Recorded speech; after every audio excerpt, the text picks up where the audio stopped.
It's just absolutely mission critical that leaders especially update their thinking when it comes to emotions. The way the leader goes, so goes the organization.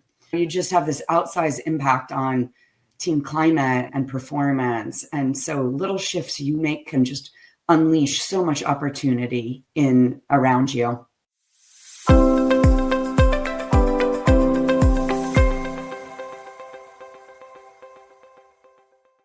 I know many leaders think emotions are helpful, maybe a distraction in the pursuit of success, right? Or getting the thing done, whatever it is.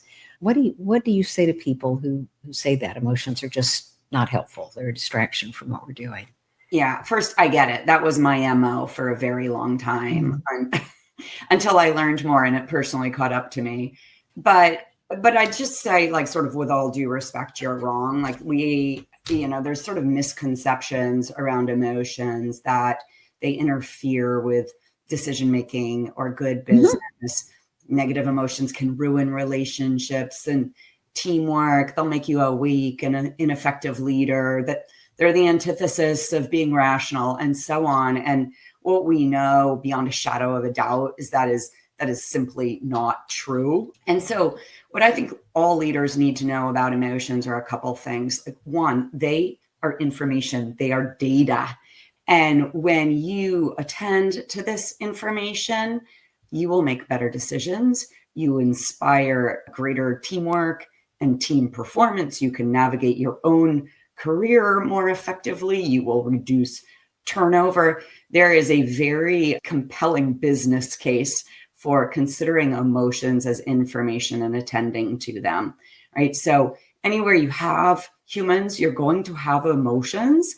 And so you can choose to ignore them, but they don't actually go away. They're still there. And what they do is they drive motivation and they drive action.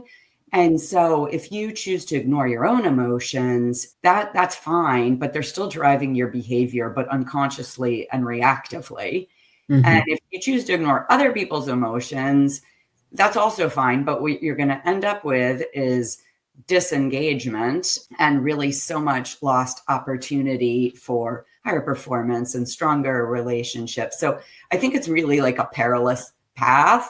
And the second thing I'd say is, there are these really long-term costs that I alluded to from ignoring and suppressing and avoiding emotions. We know that leaders who do this, they have a harder time building trust.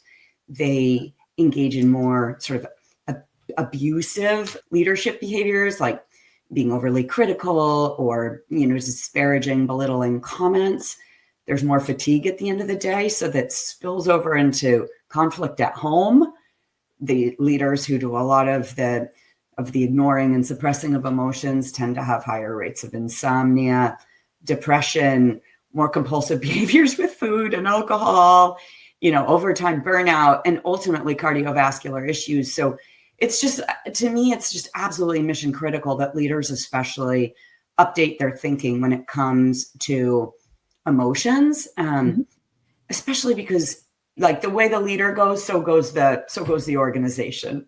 Yeah. Right. And, well you just have this outsized impact on team climate and performance. And so little shifts you make can just unleash so much opportunity in around you.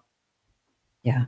I think, and also, making space for your team to have their emotions, right? Most of my work drives back to being, how can we increase effectiveness? And the more I read this book, it was like, when emotions are suppressed, you've taken away an edge you could have in effectiveness. That's or right. Maybe you've even had a negative impact on the effectiveness that not only you have as an individual, but that your team has. Yeah. Because, we're human beings. We have emotions. We're built that way.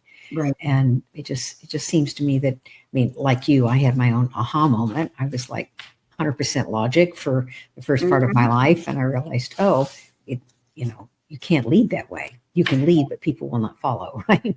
Right.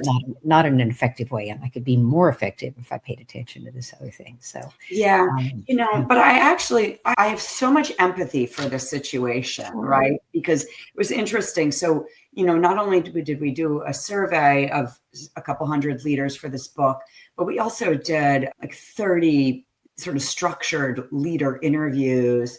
And one of the questions that we asked was around sort of what are the expectations for sort of how you show up at work? And what came back again and again and again was like calm, cool, and composed.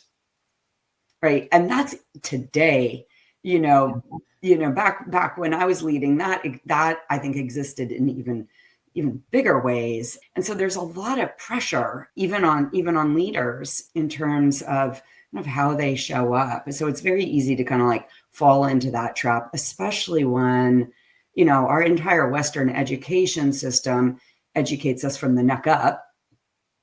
Right? Like many of us, unless we grew up in super evolved households with maybe two psychologists as parents, we didn't ever get some great emotional training. Right. Yeah. It is this mysterious territory. And so it can be very scary for leaders to go there. And I appreciate that.